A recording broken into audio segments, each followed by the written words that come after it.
नमस्कार दोस्तों, smart study में आपका स्वागत है। जितने विद्यार्थी हैं वो जल्दी से जुड़ जाइए ताकि अपन वो सेशन को स्टार्ट कर सकें।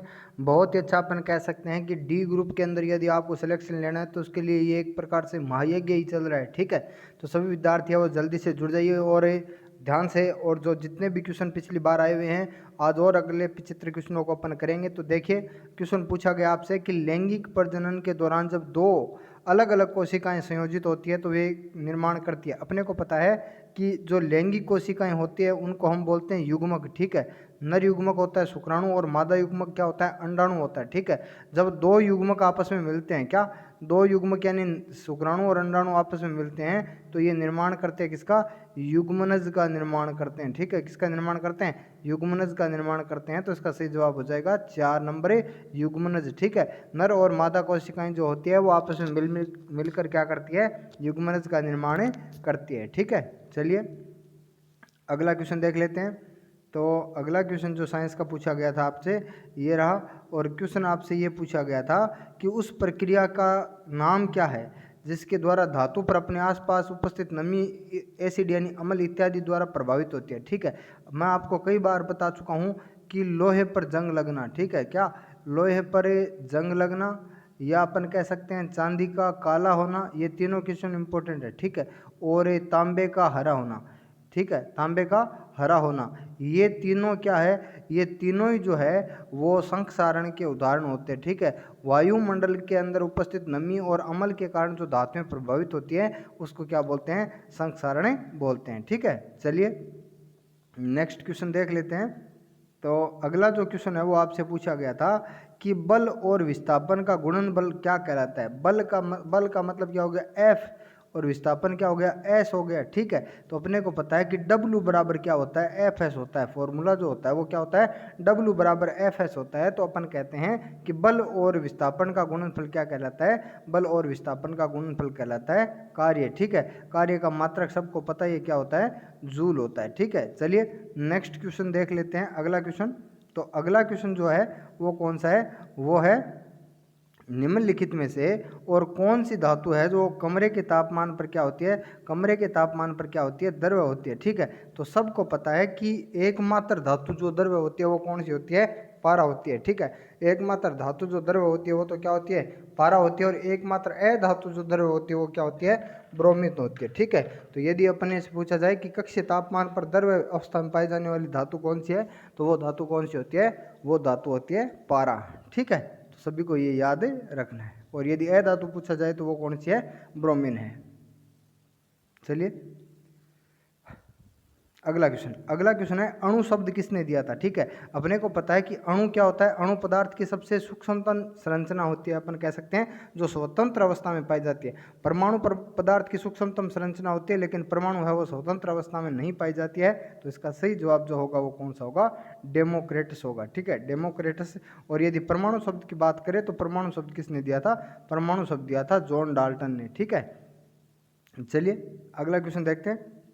तो अगला क्वेश्चन देखिए, अगला बहुत ही अच्छा क्वेश्चन था लेकिन थोड़ी सी गलती के कारण रेलवे ने है वो इस क्वेश्चन को क्या कर दिया था, हटा दिया था। देखिए क्या क्वेश्चन है, क्वेश्चन ये है कि द्रव्यमान है 400 kg। ठीक है, और बंदूक के संवेग की गणना करनी थी और इसका प्रतिघात वेग जो है वो कितना है, 0.25 मीटर प्रति सेकंड है। ठीक है, अब अपने को पता है संवेग ज्ञात करने का फॉर्मूला क्या होता है, P बराबर mv होता है। ठीक है, संवेग ज्ञात करने का फॉर्मूला क्या होता है, P बराबर mv। ठीक है, P अपने को m दे रखा है कितना, m दे रखा है कितना, 400। ठीक है, m दे रखा है कितना, 400, और v दे रखा है 0.25।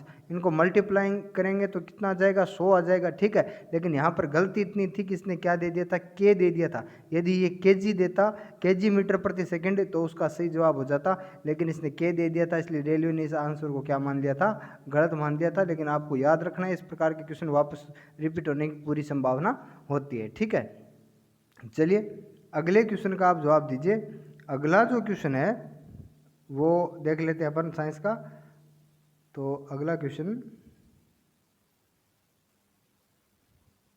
ठीक है, तो अगला क्वेश्चन है अभी साइंस का। ठीक है, ये रहा। ठीक है, क्वेश्चन ये है कि निम्नलिखित में से कौन सा तत्व है मेंडलीव की आवर्त सारणी के अंदर है वो सही स्थान नहीं मिल सका था। तो अपने को पता है कि अब भी हाइड्रोजन जो है वो एकमात्र तत्व है जिसको मेंडलीव क्या मोजले की आवर्त सारणी में भी क्या नहीं मिला है, सही स्थान नहीं मिला है। ठीक है, तो हाइड्रोजन को अपने को पता है आवारा तत्व भी कहते हैं। हाइड्रोजन को क्या बोलते हैं, आवारा तत्व बोलते हैं, क्योंकि इसको अब भी है वो सही स्थान नहीं मिला है। अगला क्वेश्चन देखिए आपके सामने। अगला क्वेश्चन आपसे पूछा गया निम्नलिखित में से और एक कौन सा एक सरल स्थायी उत्तक है। ठीक है, सरल स्थायी उत्तक नहीं है। तो मैंने आपको कहा था कि पेरेनकाइमा, स्क्लेरेनकाइमा और कोलेनकाइमा क्या होते हैं, सरल स्थायी उत्तक होते हैं। लेकिन जाइलम जो होता है ना, जाइलम और फ्लोएम क्या होते हैं, जटिल उत्तक के उदाहरण है। जाइलम और फ्लोएम क्या है, जटिल उत्तक के उदाहरण है। ठीक है, चलिए अगला क्वेश्चन देख लेते हैं। तो अगला देखिए, अगला क्वेश्चन आपसे पूछा गया है कि एक 10 किलोग्राम की वस्तु 5 मीटर प्रति सेकंड के वेग से गतिमान है, तो वस्तु की गतिज ऊर्जा क्या होगी। सीधी सी बात है, फॉर्मूला होता है अपने पास क्या, 1/2 mv²। ठीक है, ये हो गया 1/2। m आपको कितना दे रखा है, 10 दे रखा है, और v दे रखा है आपको 5 × 5। ठीक है, 2 को यदि अपन है वो 10 को काटेंगे तो ये कितने आ गए, 5 है, और 5 3 5 × 5 × 5 कितना होता है, 125 जूल। ठीक है, तो ये सही जवाब कितना हो जाएगा, 125 जूल हो जाएगा। ठीक है, चलिए नेक्स्ट क्वेश्चन, अगला क्वेश्चन देख लेते हैं। तो अगला जो साइंस का क्वेश्चन है वो क्या है, चलिए देख लेते हैं अभी। देखिए अगला क्वेश्चन आपसे पूछा गया था कि एक वस्तु को अवतल दर्पण के सामने, ठीक है, कौन से दर्पण के सामने, अवतल दर्पण के सामने है वो मुख्य फोकस और वक्रता के बीच में रखा जाता है। तो एक बिंदु पर रखा जाता है तो उसकी छवि है वो कैसी बनेगी। सीधी सी बात है, अवतल दर्पण के अंदर है वो छवियां कैसी बनती है, वास्तविक और उल्टी बनती है। ठीक है, एक ही कंडीशन में अपन कह सकते हैं कि जब मुख्य फोकस और यदि ध्रुव के बीच में रखा जाए, मुख्य फोकस और ध्रुव के बीच में रखा जाए तो आभासी एवं सीधी बनती है। ठीक है, लेकिन बाकी सभी कंडीशन में कैसी बनती है, वास्तविक और उल्टी बनती है। तो इसका सही जवाब हो जाएगा वास्तविक एवं उल्टी। ठीक है, चलिए अगला क्वेश्चन देख लेते हैं। तो अगला जो साइंस का क्वेश्चन है वो है कि 1 किलोग्राम की कोई वस्तु है, उसको 30 मीटर की ऊंचाई से गिराया जाता है, तो वस्तु द्वारा किया गया कार्य क्या हो जाएगा। अपने को पता है कोई भी वस्तु ऊपर ले जाई गई है तो किया गया कार्य क्या होगा, mgh होगा। किया गया कार्य क्या होगा, mgh स्थितिज ऊर्जा होगा। तो यहाँ m आपको 1 दे रखा है, g आपको कितना दे रखा है, 10 दे रखा है, और h कितना दे रखा है, 30 दे रखा है। ठीक है, तीनों को मल्टीप्लाई करेंगे तो कितना हो जाएगा, 300 जूल हो जाएगा। तो किया गया कार्य क्या हो गया, 300 जूल हो गया। ठीक है, चलिए अगला क्वेश्चन देख लेते हैं। तो अगला जो साइंस का क्वेश्चन है वो है शक्ति को किस रूप में व्याख्या किया जाता है। ठीक है, शक्ति को है वो किस रूप में व्याख्या की जाती है। तो अपने को पता है कार्य करने की दर या ऊर्जा स्थानांतरण की दर जो होती है वो क्या होती है, शक्ति होती है। ठीक है, कार्य करने की दर को क्या बोलते हैं, शक्ति, या ऊर्जा स्थानांतरण करने की जो दर होती है उसको क्या बोलते हैं, शक्ति बोलते हैं। ठीक है, अगला क्वेश्चन आपसे दिया गया है कि टंगस्टन का गलनांक क्या होता है। तो ये तो रटने वाला क्वेश्चन है, कितना, 3380 डिग्री सेंटीग्रेड होता है। ठीक है, टंगस्टन का गलनांक होता है 3380 डिग्री सेंटीग्रेड होता है। ठीक है, अगला क्वेश्चन आपसे पूछा गया है कि कॉपर के एक अणु में कितने परमाणु होते हैं। तो अपने को पता है किसी भी तत्व के एक अणु में यदि अपने को परमाणुओं की संख्या ज्ञात करनी है तो वो होती है अवोगाद्रो संख्या के बराबर। और अवोगाद्रो संख्या को अपन किससे व्यक्त करते हैं, Na से व्यक्त करते हैं, नंबर ऑफ अवोगाद्रो। ठीक है, यदि अपन अवोगाद्रो संख्या की बात करें तो इसका मान होता है 6.022 × 10⁻23। ठीक है, आपको याद रख लेना है, किसी भी परमाणु की संख्या यदि पूछी जाती है तो वो होती है अवोगाद्रो संख्या के बराबर, और अवोगाद्रो संख्या का मान कितना होता है, 6.022 × 10⁻23 होता है। ठीक है, चलिए अगला क्वेश्चन देख लेते हैं। अगला क्वेश्चन है निम्नलिखित में से उच्च तापमान पर आसानी से ऑक्सीकरण नहीं होता है, बताइए। ठीक है, यदि अपन बात करें तो अर्धचालक, कुचालक और सुचालक जो होते हैं वो तापमान के साथ क्या हो जाते हैं, ऑक्सीकृत हो जाते हैं। लेकिन मिश्र धातु इसीलिए बनाई जाती है ताकि वह अधिक तापमान पर भी ऑक्सीकृत नहीं हो। अपने को पता है नाइक्रोम हीटर का तंतु किसका बना होता है, नाइक्रोम का बना होता है। नाइक्रोम क्या होती है, नाइक्रोम एक निकल और क्रोमियम से मिलकर बनी हुई क्या होती है, कि मिश्र धातु होती है। ठीक है, और ये क्या करती है, अधिक तापमान पर भी आसानी से ऑक्सीकृत नहीं होती है। ठीक है, चलिए अगला क्वेश्चन देख लेते हैं। तो अगला यदि साइंस का क्वेश्चन अपन देखें तो अगला क्वेश्चन है ऑक्टेट्स का सिद्धांत है वो केवल कहाँ तक लागू होता है। देखिए सबसे पहले यदि ऑक्टेट्स यानी न्यूलैंड का अष्टक सिद्धांत पूछा गया आपसे और कहाँ तक लागू होता है, तो अपने को पता है कि न्यूलैंड के समय कितने 56 तत्व ज्ञात थे। ठीक है, न्यूलैंड के 56 तत्व ज्ञात थे। अंतिम तत्व कौन सा था? अंतिम तत्व था थोरियम। ठीक है, न्यूलैंड के समय अंतिम तत्व कौन सा था? थोरियम था। लेकिन न्यूलैंड का जो अष्टक सिद्धांत है वो केवल कहाँ तक लागू होता था?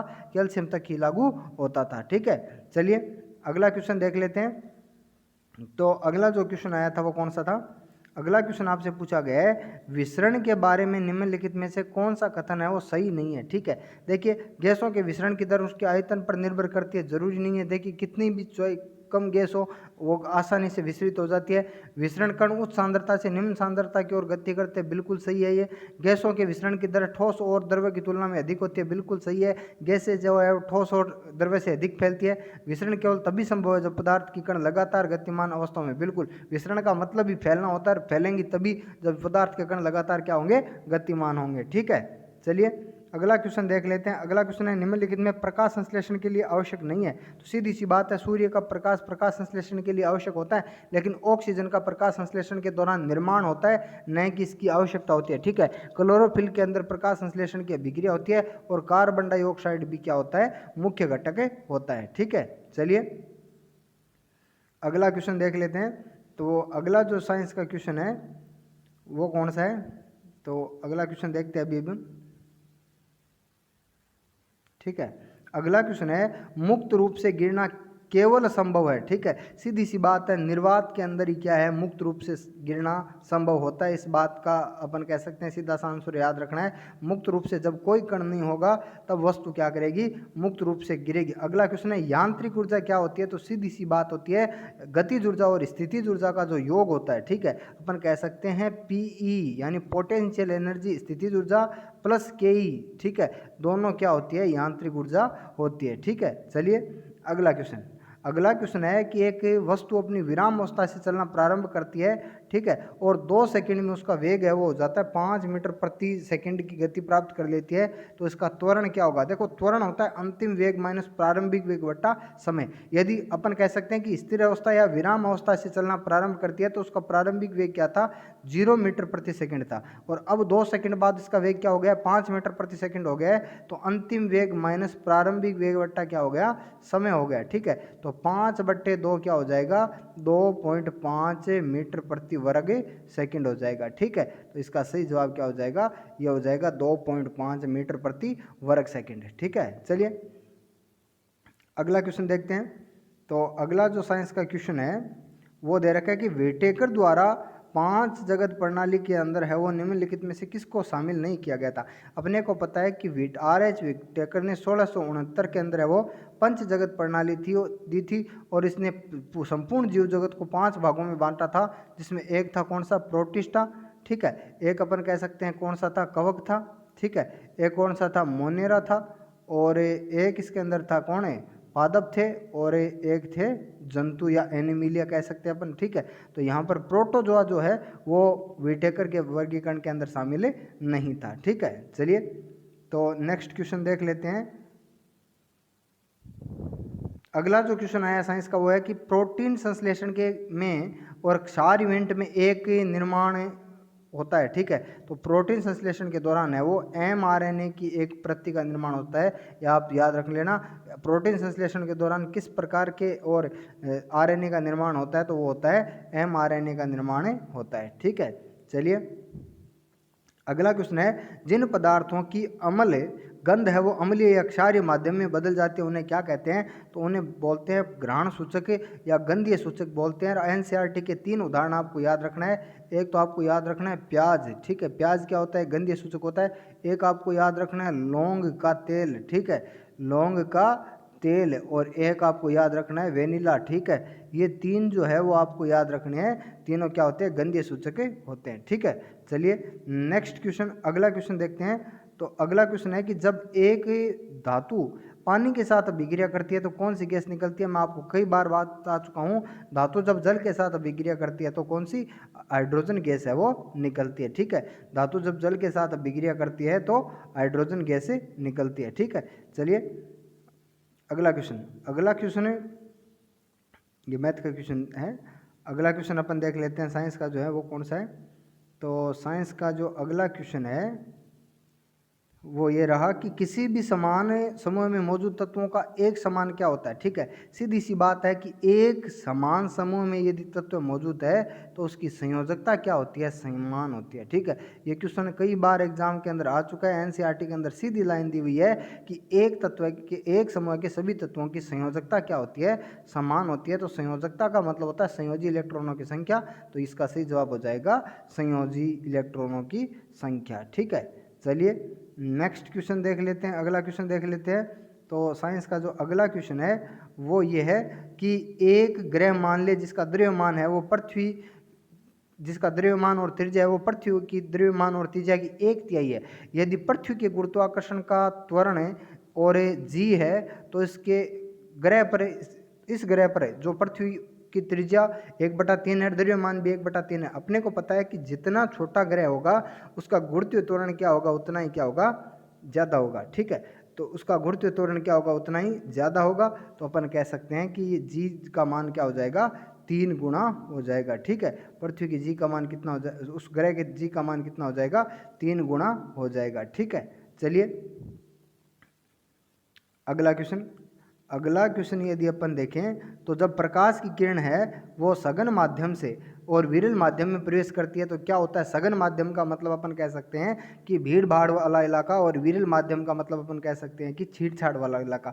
सीधी सी बात है, यदि कोई वस्तु भीड़ भाड़ वाले इलाके से यदि छीड़-छाड़ वाले इलाके में जाएगी तो उसका वेग क्या हो जाएगा, बढ़ जाएगा, और यह विलंब से क्या हट जाएगी, दूर हट जाएगी। ठीक है, तो अपन कह सकते हैं कि सघन माध्यम से विरल माध्यम में कोई भी वस्तु प्रवेश करती है तो उसका वेग क्या हो जाता है, बढ़ जाता है। देखिए अगला क्वेश्चन है का प्रयोग करके, और अपन कहते हैं कि पेट्रोल के साथ ईंधन के रूप में कई देशों के अंदर क्या किया जाता है कि प्रदूषण से बचाने के लिए है वो पेट्रोल के साथ एथेनॉल मिलाया जाता है, और इस प्रकार का जो ईंधन होता है वो क्या कहलाता है, स्वच्छ ईंधन कहलाता है। ठीक है, इससे प्रदूषण क्या होता है, कम होता है। ठीक है, तो इस प्रकार के ईंधन को क्या बोलते हैं, स्वच्छ ईंधन बोलते हैं। ठीक है, चलिए अगला क्वेश्चन देख लेते हैं। तो अगला जो साइंस का क्वेश्चन है वो है कि जब पीएच है वो 7 से और 14 की ओर बढ़ती है तो ये क्या दर्शाता है। देखिए पीएच की यदि अपन बात करें तो पीएच यदि 7 से 14 पूछा, नहीं कि आपसे 0 से 14 पूछा है। ठीक है, अपने को पता है कि 7 के ऊपर क्या होता है, उदासीन होता है। ठीक है, और 7 से यदि 14 की ओर यदि अपन बढ़े आगे तो क्षारकता बढ़ती है। ठीक है, क्या बढ़ती है, क्षारकता बढ़ती है। तो क्षारकता में यदि वृद्धि हो रही है तो उस कंडीशन में अपन कह सकते हैं हाइड्रोक्सिल आयनों में क्या हो रही है, वृद्धि हो रही है। ठीक है, तो इसका सही जवाब हो जाएगा हाइड्रोक्सिल आयनों में क्या हो रही है, वृद्धि हो रही है। ठीक है, चलिए अगला क्वेश्चन आप देख लीजिए कि दो वस्तुएं हैं ए और बी। ठीक है, दो वस्तुएं ए और बी है और वस्तु ए का द्रव्यमान बी से क्या है, 2 गुना है। तो वस्तु ए और बी की गतिज ऊर्जाओं का अनुपात होगा। ठीक है, वस्तु अपने को पता है कि द्रव्यमान यदि अधिक होगा तो अपन कह सकते हैं कि गतिज ऊर्जा भी क्या होगी, अधिक होगी। क्यों, क्योंकि फॉर्मूला होता है 1/2 mv²। ठीक है, तो इसका अनुपात, गतिज ऊर्जाओं का अनुपात क्या दे रखा है, 2 दे रखा है। ठीक है, चलिए अगला क्वेश्चन जो है वो है कि जब एक वस्तु को अवतल दर्पण के सामने उसके वक्रता केंद्र और फोकस दूरी के बीच में रखा जाता है तो छवि का निर्माण कहाँ पर होगा। ठीक है, यदि अपन देख लेते हैं यहाँ पर, ये मान लो एक क्या है, ये एक अवतल दर्पण है। ठीक है, और ये इसकी मुख्य अक्ष है, ये इसकी मुख्य फोकस है। ठीक है, और ये इसकी मुख्य फोकस है और यहाँ पे इसकी वक्रता त्रिज्या है। ठीक है, अब यहाँ पे यदि रखा हुआ है तो अपने को पता है मुख्य अक्ष के समांतर आएगी, चली जाएगी, और मुख्य फोकस से आएगी और मुख्य अक्ष के समांतर चली जाएगी। तो प्रतिबिंब का निर्माण क्या होगा, सी से परे होगा, यानी वक्रता केंद्र के से किसी बिंदु परे है, वो किसी बिंदु परे होगा। ठीक है, चलिए अगला क्वेश्चन। तो अगला क्वेश्चन देख सकते हैं, कणों की गतिज ऊर्जा में अधिकतम होती है। ठीक है, ठोस, गैस, द्रव्य और प्लाज्मा ये पदार्थ की अवस्थाएं होती हैं। तो आपको याद रखना है जो प्लाज्मा पदार्थ की चौथी अवस्था होती है उसके अंदर कणों की गति क्या होती है, अधिकतम होती है। ठीक है, चलिए अगला क्वेश्चन देख लेते हैं। तो अगला क्वेश्चन जो साइंस का है वो है आधुनिक आवर्त सारणी में किस आवर्त में सबसे कम सेल है। तो ये क्वेश्चन है वो रेलवे के द्वारा क्या कर दिया गया था, हटा दिया गया था। ठीक है, चलिए अगला क्वेश्चन। तो अगला क्वेश्चन देख लेते हैं। तो अगला क्वेश्चन है, गंडमाला या गोइटर रोग जो होता है वो किसकी कमी से होता है? तो ये तो सबको पता है कि गंडमाला रोग जो किसकी कमी से होता है, आयोडीन की कमी से होता है, जिसमें गला है वो फूल कर क्या कर जाता है, लटक जाता है। ठीक है, चलिए अगला क्वेश्चन देखिए। अगला क्वेश्चन है, 3 समान प्रतिरोधी जिनका मान है 6 ओम, ठीक है, और एक दूसरे के साथ समांतर क्रम में जुड़े हुए हैं, तो इनका समांतर तुल्य प्रतिरोध कितना होगा? तो इसका सीधा सा फॉर्मूला होता है 1/r बराबर है 1/r1 plus 1/r2 plus 1/r3। कितने? 3 प्रतिरोध दिए हुए हैं, ठीक है, तो ये हो जाएगा 1/r बराबर 1/6 प्लस 1/6 प्लस 1/6, ठीक है। इनका एलसीएम कितना आ गया? 6 आ गया।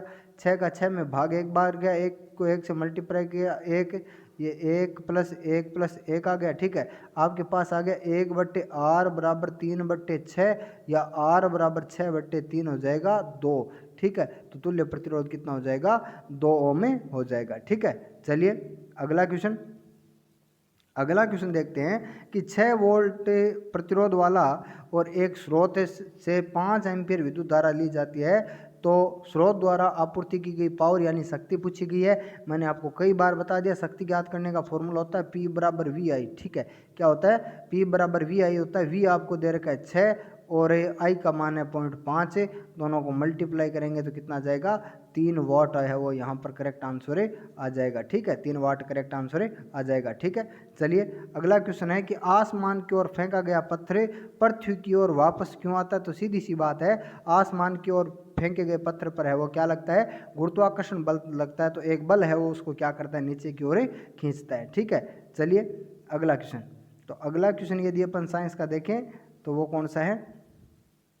अगला क्वेश्चन है कि दंत से जब प्रारंभ हो जाता है, जब मुंह की पीएच, अपने को पता है कि मुंह की पीएच यदि 5.5 से कम हो तो दंत से प्रारंभ हो जाता है, और यदि वर्षा की जल की पीएच 5.6 से कम हो तो ऐसी वर्षा को क्या बोलते हैं? अम्लीय वर्षा बोलते हैं, ठीक है। ऐसी वर्षा को क्या बोलते हैं? अम्लीय वर्षा बोलते हैं, ठीक है। चलिए अगला क्वेश्चन देखते हैं।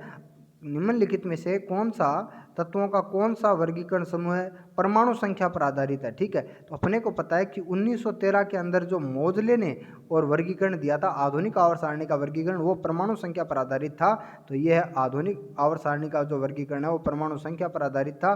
बाकी मेंडलीव का जो आवर्त सारणी थी वो परमाणु द्रव्यमान पर या परमाणु भार पर आधारित थी, ठीक है। चलिए अगला क्वेश्चन आपसे पूछा गया है कि कौन सा पदार्थ है वो पौधों के प्रकाश संश्लेषक हिस्सों में सामग्री, ठीक है। अपने को पता है कि जल पहुंचाने का कार्य किसका होता है? जाइलम होता है, लेकिन प्रकाश संश्लेषक हिस्सों में और सामग्री पहुंचाने का कार्य किसका होता है? फ्लोएम का होता है, ठीक है। तो ये सही कार्य किसका हो गया? फ्लोएम का हो गया, ठीक है। चलिए अगला क्वेश्चन देखते हैं। तो अगला जो क्वेश्चन आपसे पूछा गया है साइंस का वो कौन सा है? ठीक है, तो क्वेश्चन आपसे पूछा गया है, सीधी सी बात है, एक ही लाइन इसके अंदर जो है वो याद रखनी है कि ओरिजिन ऑफ स्पीसीज नामक किताब किसने लिखी थी? ठीक है, तो आपको याद रखना है चार्ल्स डार्विन। चार्ल्स डार्विन ने ही प्राकृतिक वर्ण का सिद्धांत दिया था, ठीक है। नेचुरल सिलेक्शन का प्राकृतिक वर्ण का जो सिद्धांत दिया था वो किसने दिया था? चार्ल्स डार्विन ने ही दिया था, ठीक है। चलिए अगला क्वेश्चन यदि अपन देखें तो अगला क्वेश्चन साइंस का आपको क्या दे रखा है? अगला क्वेश्चन आपको दे रखा है कि एक कार उच्च गति से चल रही है तो इसमें कौन सी ऊर्जा उच्च होगी? सीधी सी बात है, गति के अंदर तो गतिज ऊर्जा ही होगी, ठीक है। तो इसका सही जवाब क्या हो जाएगा?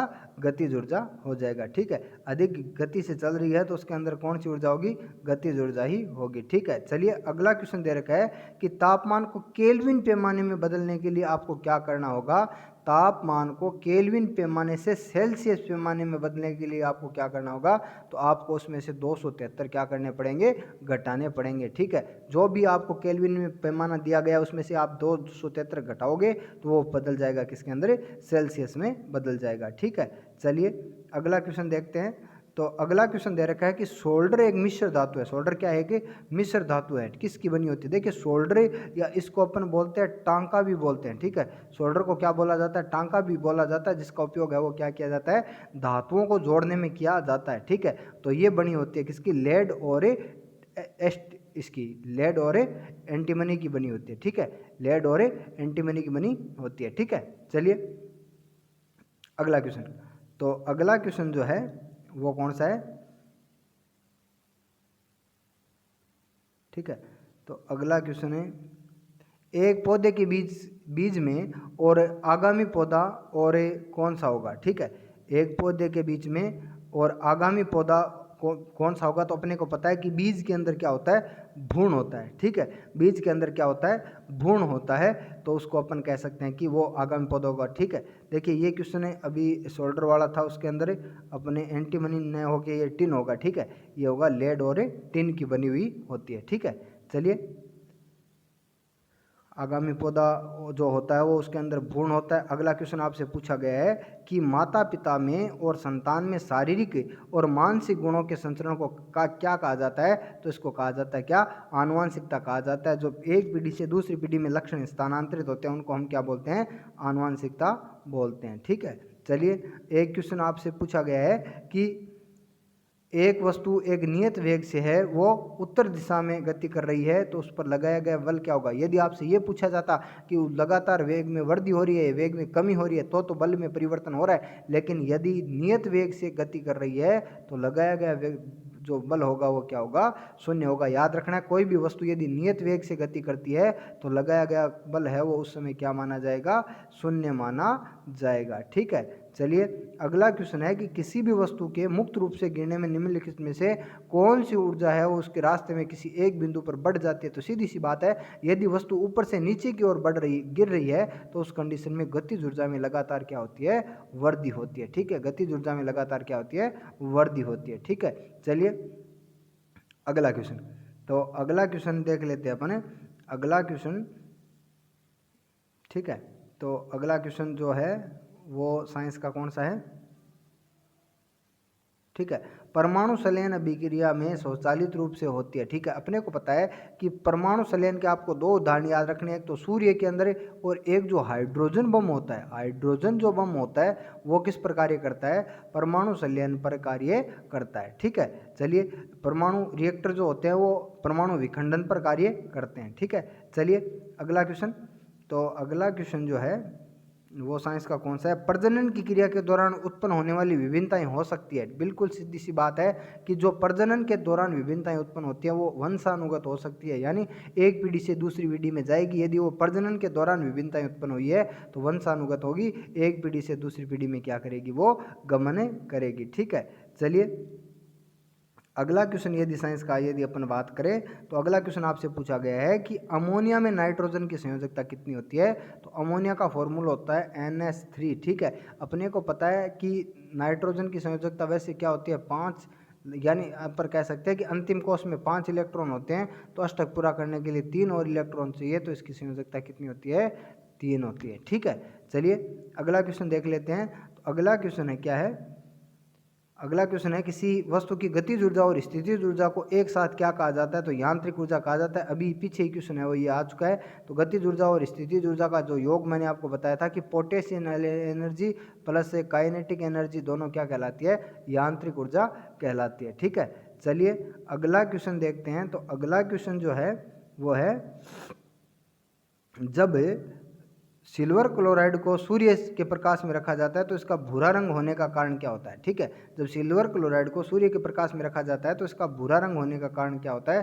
तो इसका कारण होता है सिल्वर धातु। ठीक है, सिल्वर धातु जो होती है वो सूर्य के प्रकाश में क्या हो जाती है, भूरी हो जाती है। ठीक है, चलिए अगला क्वेश्चन यदि अपन बात करें तो अगला साइंस का जो क्वेश्चन दे रखा है आपको, तो वो कौन सा है, चलो देख लेते हैं कि,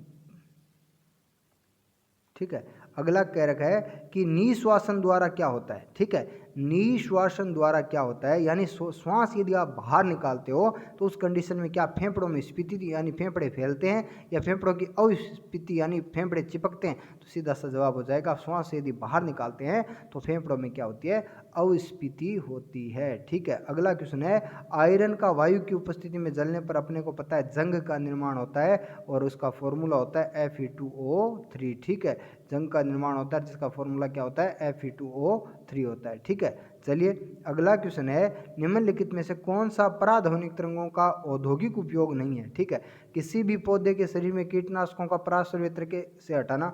अपने को पता है कि पराश्रव्य तरंगे हैं वो शरीर के अंदर है, वो अपन कह सकते हैं कि कीटनाशकों को नहीं हटा सकती। धातुओं के अंदर है वो अपन कह सकते हैं कि कमी जो होती है उसको पहचान लेती है, या छेद या वांछित आकार में को काट सकती है, या पराश्रव्य सफाई जो होती है, परख नली वगैरह की जो सफाई होती है वो पराश्रव्य तरंगों के द्वारा हो सकती है। ठीक है, चलिए अगला क्वेश्चन देख सकते हैं कि एल कक्षक में रखे जा रहे इलेक्ट्रॉनों की कितनी संख्या होगी। अपने को एक बोर और बरी के नियम के अनुसार एक फॉर्मूला दिया गया था 2n²। ठीक है, अपने को पता है कि k का मतलब होता है 1 और l का मतलब क्या होता है 2। ठीक है, तो यहाँ n का मतलब क्या हो गया 2 हो गया, तो 2 × 2 की स्क्वायर, तो ये हो गया 8। ठीक है, तो अधिकतम इलेक्ट्रॉन कितने हो सकते हैं 8 इलेक्ट्रॉन हो सकते हैं। ठीक है, चलिए अगला क्वेश्चन देखते हैं।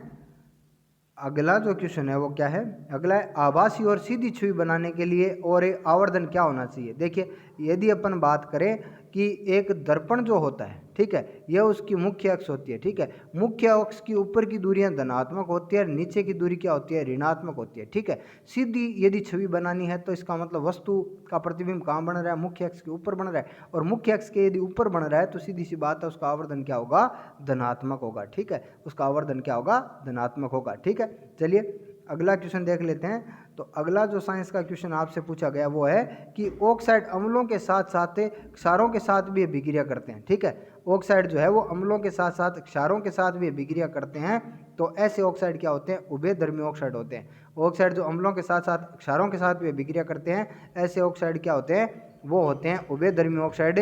और अपन कह सकते हैं कि Al2O3 क्या Al2O3 एल्यूमिनियम ऑक्साइड जो होता है वो क्या होता है कि उभयधर्मी ऑक्साइड होता है। ठीक है, एल्यूमिनियम ऑक्साइड क्या होता है कि उभयधर्मी ऑक्साइड होता है।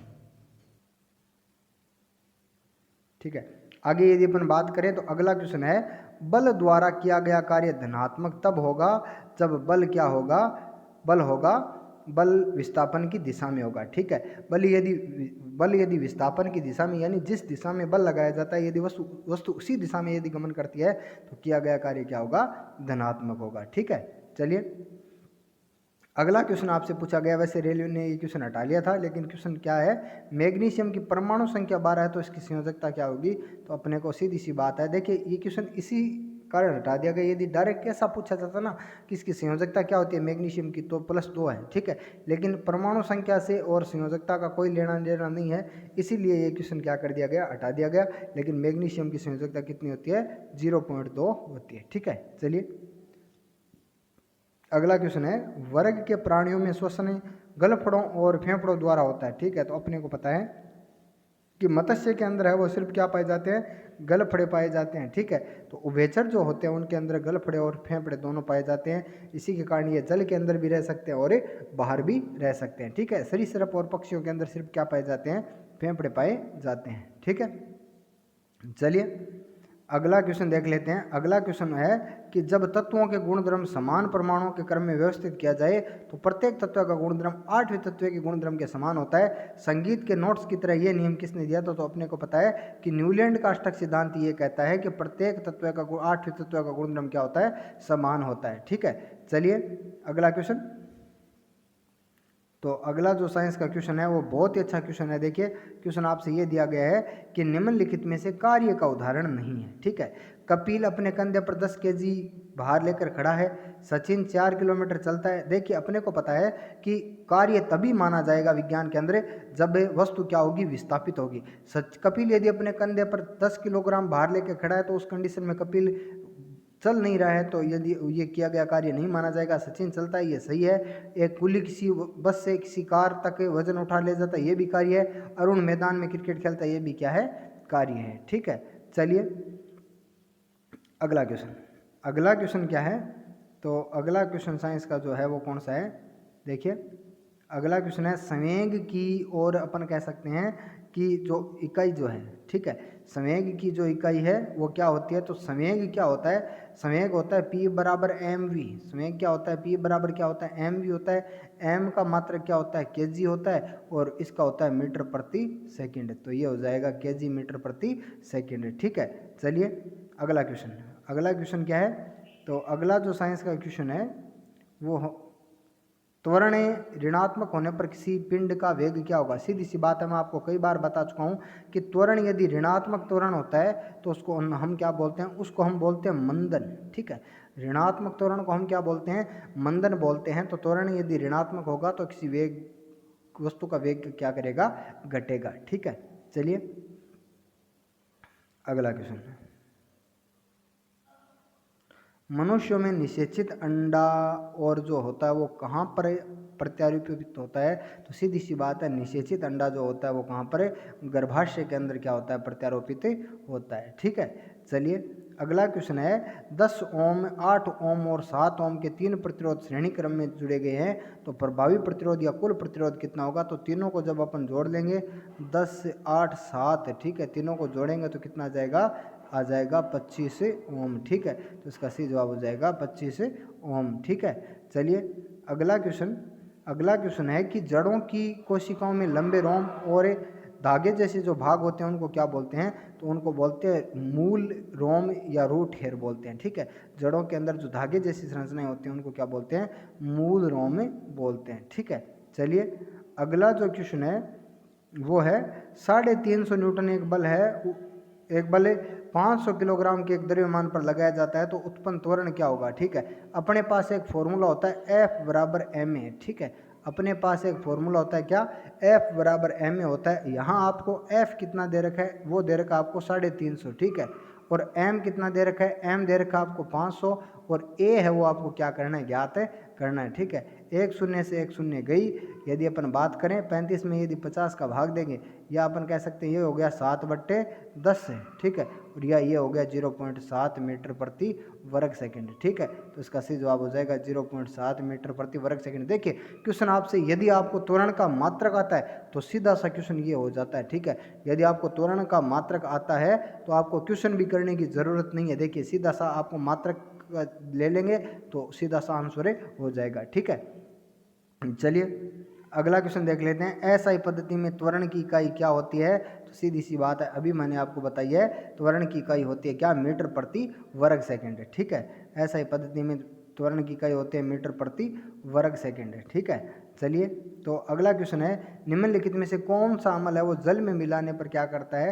हाइड्रोजन आयन देता है। अपने को पता है कि हाइड्रोक्लोरिक अम्ल है, नाइट्रिक अम्ल और सल्फ्यूरिक अम्ल ये तो खनिज अम्ल है। ठीक है, ये जल के अंदर है वो विघटित नहीं होते, लेकिन एसिटिक अम्ल जो होता है वो एक कार्बनिक अम्ल होता है और ये जल में मिलाने पर क्या देता है? हाइड्रोजन आयन देता है। ठीक है, चलिए अगला क्वेश्चन। तो आगे क्वेश्चन आपको क्या दे रखा है साइंस का? ठीक है, तो ठीक है, तो यहाँ पर साइंस के जो जितने क्वेश्चन थे वो क्या हो गए? कंप्लीट हो गए। चलिए अगले क्वेश्चन जो है वो अपने कल करते हैं। तो यहाँ तक अपन 75 क्वेश्चन कर लिए हैं, जितने भी क्वेश्चन थे वो हमने कर लिए हैं। अब आगे इसके अंदर और क्या सुधार किया जाए उसके लिए भी आपका सुझाव है वो आमंत्रित है। ठीक है।